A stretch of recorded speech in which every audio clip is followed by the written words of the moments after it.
Scarlett. She doesn't know. She's like, I don't want to put my Halloween costume back on. Thank you very much. Okay. Hello. Welcome to ASMR versus Evil. Tonight we are going to be reading to my dog. We're going to be reading Scarlett, a spooky ghost story before bed. I thought that would be a fun, kind of different Halloween special. And she loves being read to. She loves being sung to. She just loves getting a lot of attention. So we are going to give her a bunch of attention while we read tonight. Okay, so this is the book that we're going to be reading. It's called The Granny Curse. The Granny Curse. You thinking of your Grammy? You have a Grammy, right? Yeah, you have a Grammy. Okay. So, she's not coming over right now. No, she's not coming. So we're going to find a story to read in here. Now this book, it says Ghosts and Legends from East Tennessee. So they are short stories. And we're going to try a story. It's called The Ghost in the Fireplace. The Ghost in the Fireplace. Okay, here we go. We all see something different when we look into the dancing flames and smoldering coals of a wood fire. Scenes from the future flicker there, scenes from the past. A current daydream rises with the smoke. Our deepest loves are seen while gazing into a burning fire, and so might be our fears. The crackle and pop of burning wood, it is said, is Satan snapping his fingers. Satan snapping his fingers. It is known throughout the mountains that a fire, any fire, has one foot in hell and the other ready to burn down the house. Something hoof-footed and more shocking than lightning and thunder has been known to emerge from the flames of a cozy log fire of an East Tennessee evening. In Unicoi County, a large stampeding ghost rises from the fireplace while wood is burning. It races around the room, crashes from the fireplace into things, and causes a frightening commotion before it disappears. You getting warm? Okay. Take the blanket off. There you go. It's not the ghost of a man that comes raging out of the fireplace, but that of a horse. People who have experienced the clamorous terror of an incoming ghost say that after it leaves by the chimney, the pale horse can be heard walking around on the roof.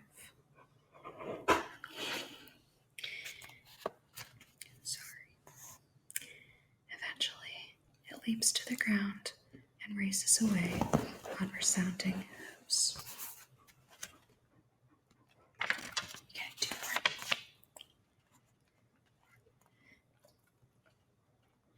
The horse belonged to Holland Higgins, an Irishman, who homesteaded an area of Unicoi County marked by a branch of water that has since been named Higgins Creek. Holland was killed by a fiery-tempered hermit named David Greer, who was in the area at the time to herd cattle as a paid laborer. David Greer, also known as Og Greer, because his living habits were said to be similar to that of a swine, was famous for living in total seclusion on Big Bald Mountain and for having a violent temper. Big Bald Mountain. What's wrong, Scarlett? Come here. Come here. What happened? Did you get warm? Did you get warm? Okay. All right. David Greer, also known as Hog Greer, because his living habits were said to be similar to that of a swine, was famous for living in total seclusion on Big Bald Mountain and for having a violent temper. He has a violent temper. Big Bald Mountain is still called Greer Mountain by some. Greer made his nest in a sort of cave on the side of the mountain and curiously encircled his home with a dry moat. In his book, Greasy Cone in Unicoi County, Pat Alterman documents some of Hog Greer's life. Greer built a log cabin over a spring near the North Fork of Higgins Creek. He left a floor plank loose, and by lifting it, could dip fresh water from the spring without having to leave his home. Holland Higgins rode Cloud, his favorite horse, daily around Unicoi County. Cloud was a tall, spirited stallion that seemed to read Holland's mind in the saddle. When Holland thought left, Cloud moved left. When Holland thought go slow, the horse did. Cloud was a white horse, but not perfectly so. There must have been a bit of roan mixed in with the pattern of his coat. To most, he looked to be the color of ashes. His mane and tail were darker than the rest of him. What happened? Did I stop petting? What happened? Oh my gosh. Holland wasn't interested. He said that Cloud was the most loyal friend he had in the world, and that he would be as likely to sell one of his sons.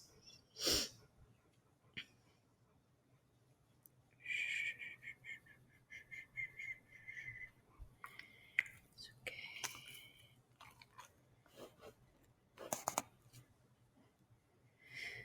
I'm so sorry. I keep getting interested in what Scarlett's doing over here and losing my place in the book. This is not a usual ASMR for me. Alright, where were we? Hog Greer wanted that horse. He offered to trade a small cache of mined silver for him. Holland wasn't interested. He said that Cloud was the most loyal friend he had had in the world, and that he would be as likely to sell one of his sons. It was the end of November when Hog Greer murdered Holland for his horse. That's what everyone thought was the reason. Of course, no one but the horse saw it when the hermit knocked Holland out of the saddle with the stock of an old mountain gun. The horse reared on its hind legs, kicking the air with his front hooves at the height of a man's head. The hermit ducked the horse and fired his rifle into the chest of Holland Higgins, where the homesteader lay on the hard ground. At the sound of the rifle shot, Cloud bolted away. Although Hog Greer had meant to grab hold of him, the horse dashed away. Greer turned his back on his victim, and he walked away. Cloud showed up riderless at the Higgins house. He then led one of Holland's sons to the body. The boy draped the body of his father over the horse, and Cloud gave Holland his last ride home. Once the body was moved indoors, Cloud refused to be ridden by anybody. He stood on his hind legs when approached. He bared his teeth and snapped at everyone. Interestingly, the horse did something else. He paced.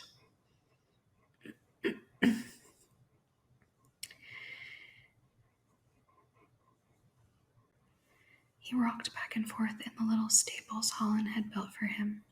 He wouldn't eat a bite. He stepped from side to side. Finally, Cloud broke out of the stall in the middle of the night and headed down the road at a full trot. At a full trot.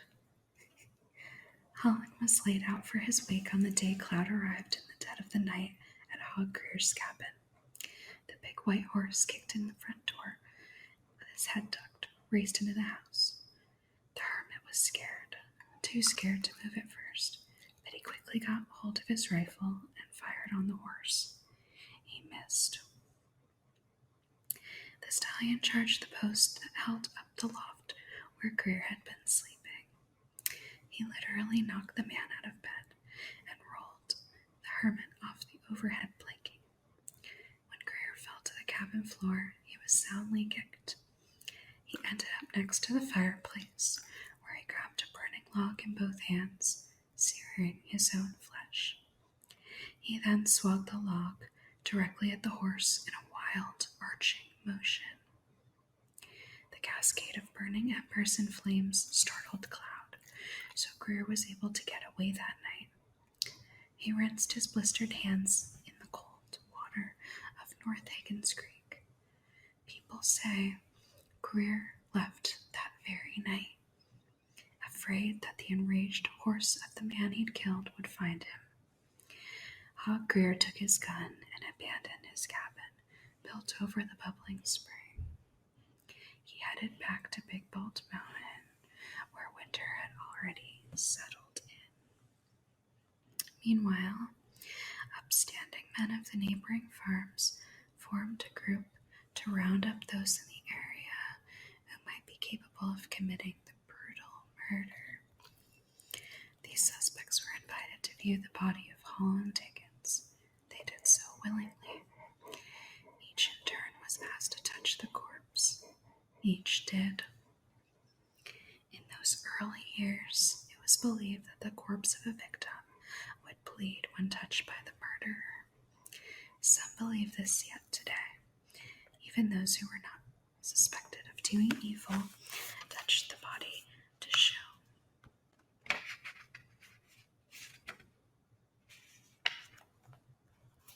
What happened? Was there someone outside? They were at peace with the deceased. The body bled for no one, but no one could locate Hog Greer. His cabin was a mess. The door was loose. The coals had gone cold in the fireplace. Greer didn't come to the funeral and wasn't able for touch testing.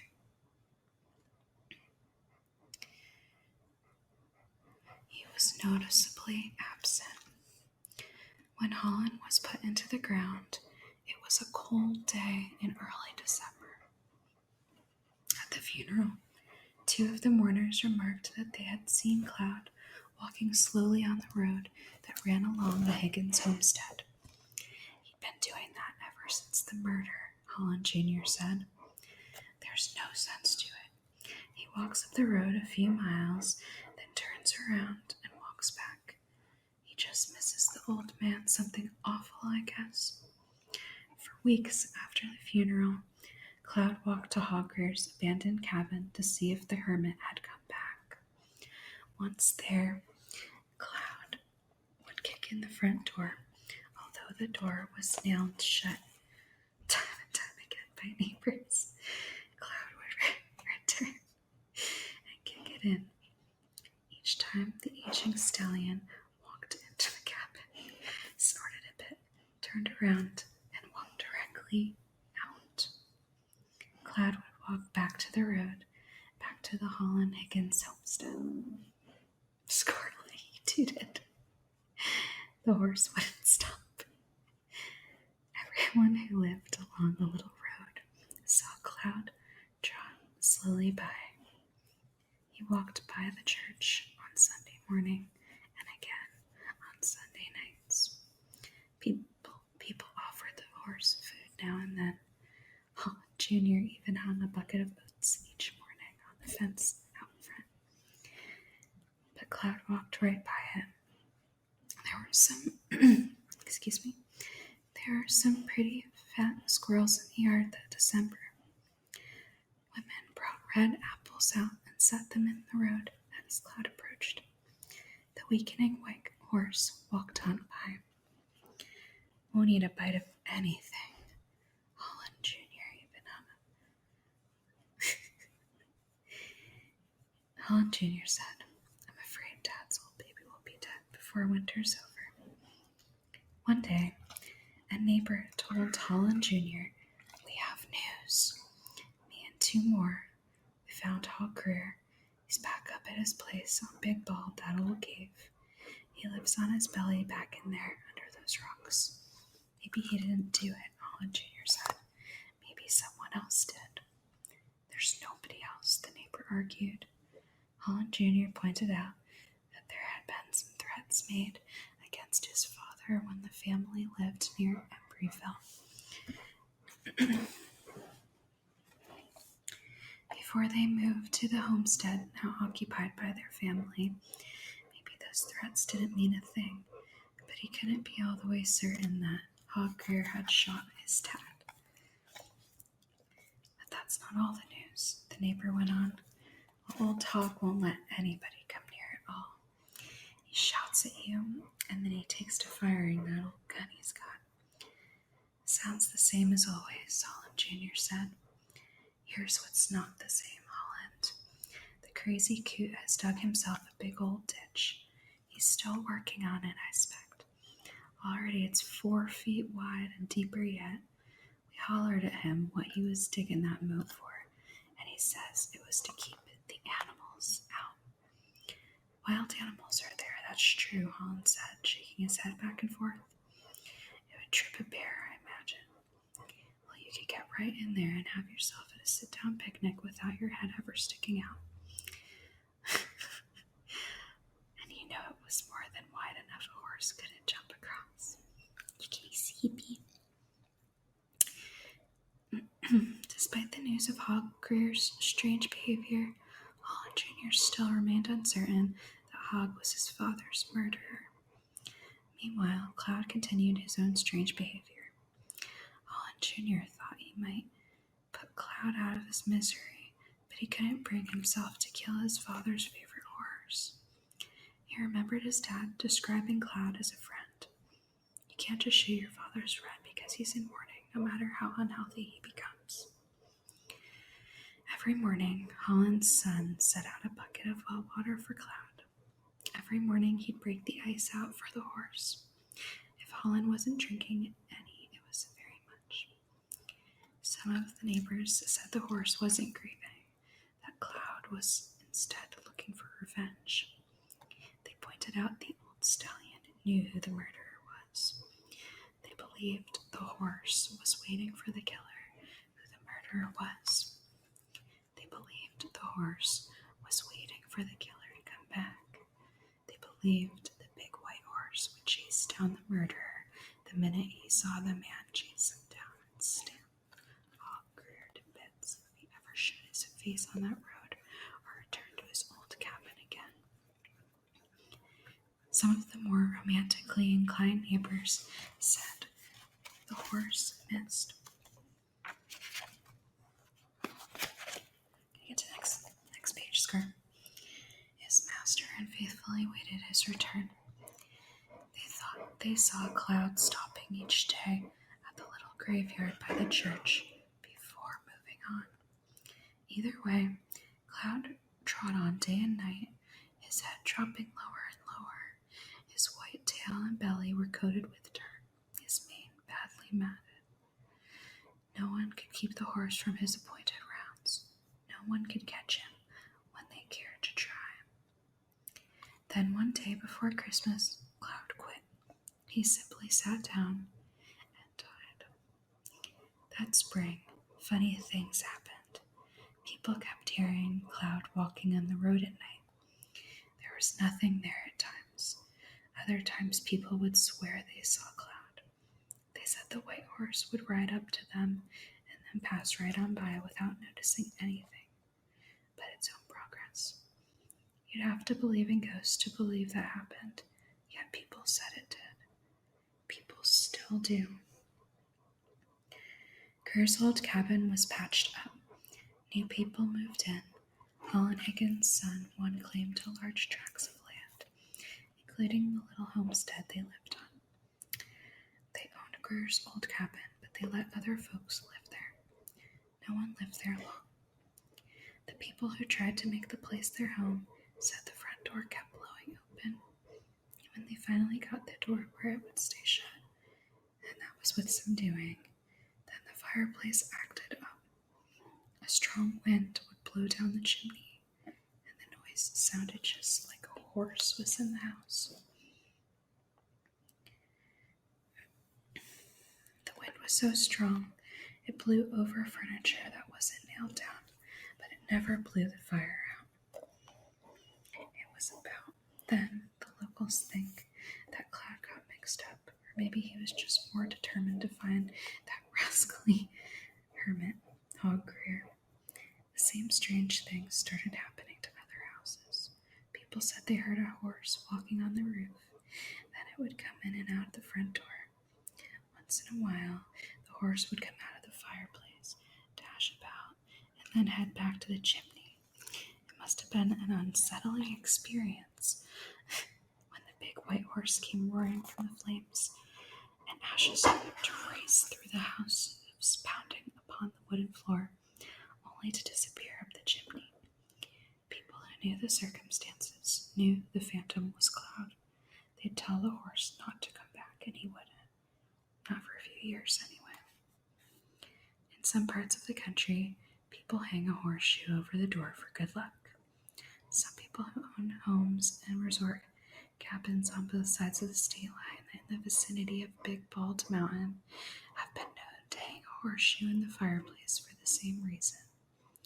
Still, others in the East Tennessee mountains keep a horseshoe in the fire itself. It's supposed to bring good luck and keep the ghosts at bay. Visitors to the area who find a horseshoe in the fireplace should know if they remove it, they are doing so at their own peril. Cloud is far from ready to abandon his search. Some may see the widening eye of Stallion, where others see a burning ember. The area where Hog Greer had his cave-like dwelling place on Big Bald Mountain is easily found today. It's been photographed time and again. There are also pictures of the remains of the big ditch he dug to protect his hermitage from animals.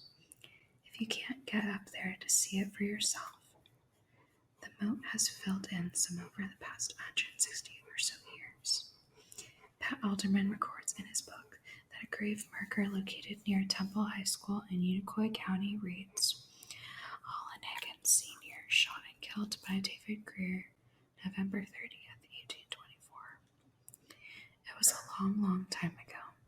Maybe horses are like elephants when it comes to injustice. They never forget. Although he appears to have escaped relentless pursuit of Holland's white stallion, Greer was shot to death in a dispute with a blacksmith named George Tompkins in the spring of 1834. No one knows the location of his grave, but you can bet it doesn't have a fireplace. The end. And that's it.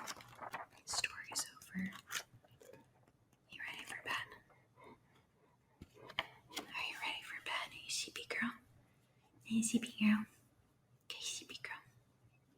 Okay. Say happy Halloween.